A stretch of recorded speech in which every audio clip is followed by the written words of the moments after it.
Sugeng enjang para adi yuswa, sugeng pepanggihan malih wonten ing renungan padintenan adi yuswa ing dinten Rebo Legi 8 Juli 2026. Sumangga dinten punika kita nampeni jejer mbetahaken Gusti, mbetahaken Gusti. Para adi yuswa, manungsa tamtu mbetahaken Gusti. Awit manungsa punika winates, prasasat manungsa boten saged gesang piyambakan, manungsa mbetahaken titah sanes menapa dene Gusti. Lumantar titah sanes lan Gusti, manungsa saged nglampahi gesang punika langkung sae. Jabur 29 ayat 18, sampun ngantos nyinggitaken wedana paduka saking abdi paduka, amargi kawula karupekan, mugi enggal karsa paring wangsulan dumateng kawula. Ing ayat punika juru dapur sambat lan ngakeni menawi piyambakipun nembe aben ajeng kalian mengsah. Milanipun piyambakipun nampeni kasisahan momotaning gesang, malah kepara sengsaranipun kados dene toya tubir lan sumur ingkang badhe nglelepi dirinipun. Juru jabur ajrih menawi ing satengahing perkawis lan momotaning gesang ndadosaken tebih saking Gusti, milanipun piyambakipun nyuwun pitulunganipun Gusti. Para adi yuswa, ing tata gesang tamtu wonten momotaning gesang awit saking marupining kawontenan. Saged ugi punika numusaken dosa nalika kita namung ngener ing margi jumbuh pepinginanipun kita. Milanipun juru jabur ngemutaken amri kita ngener lan ngajeng-ajeng ing Gusti. Sampun ngantos kita kecalan pengajeng-ajeng nalika kamomotan ing perkawis. Kita mbetahaken Gusti minangka pitulung kita. Mila sumangga sampun ngantos katelasan pengajeng-ajeng nanging pitadosa ing panuntunipun Gusti. Amin. Sumangga kita ndedonga. Matur nuwun Gusti. Dinten punika paduka ngemutaken amri kawula tansah mbetahaken paduka ing sadengah kawontenan. Paduka berkahi para adi yuswa dalasan anak putu kawula ing pundiya kemawon. Monggo paduka ingkang reksa, paduka ingkang paring pitulung, matemah para adi yuswa dalasan anak putu kawula tansah rinimatan dening paduka.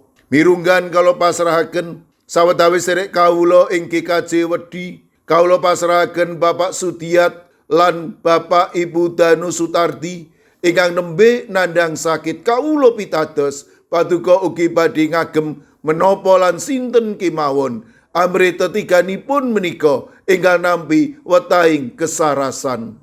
Mirunggan kawula pasrahaken Ibu Agustono wilayah gangsal ingkang dasak mangke nembe nandhang sakit. Kawula pitados menawi paduka ugi badhe ngreksa lan paring pitulung matemah pikantuk wetahing kesarasan.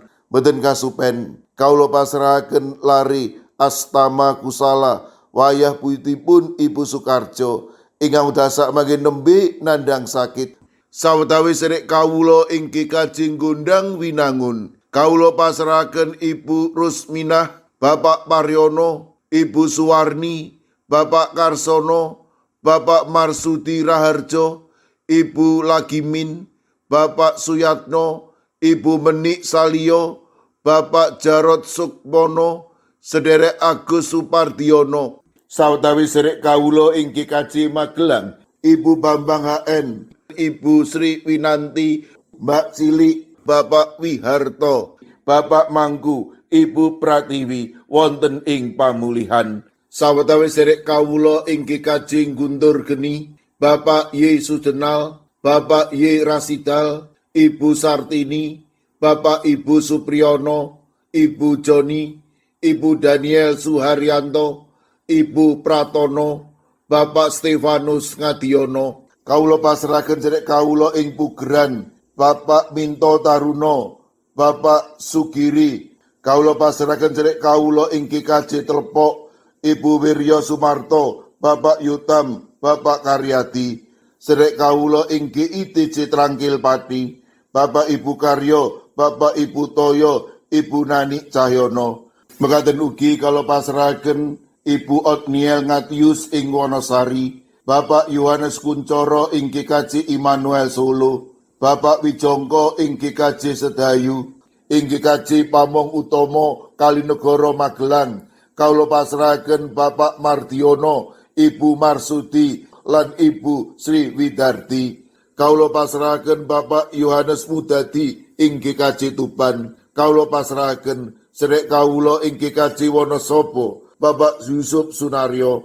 Sedherek kawula ing GKJ Gondang Winangun, Ibu Lasiem. Duh Gusti, kawula pasrahaken sinten kemawon ingkang wedal sak mangkin nembe nandhang sakit lan ing pemulihan. Para adiyuswa ing pundiya papan, monggo paduka ingkang reksa, paduka ingkang mitulungi, matemah sedayanipun menika paduka kiyataken lan paduka paringi bagas kesarasan ingkang wetah. Kawula pasrahaken sedaya pandonga pasambat kawula wonten ing asta paduka Gusti kawula Yesus Kristus. Amin. Sumangga para adiyuswa kita tutup pepanggihan kita renungan padintenan adiyuswa kanthi ngrepekaken kidung. Sumangga.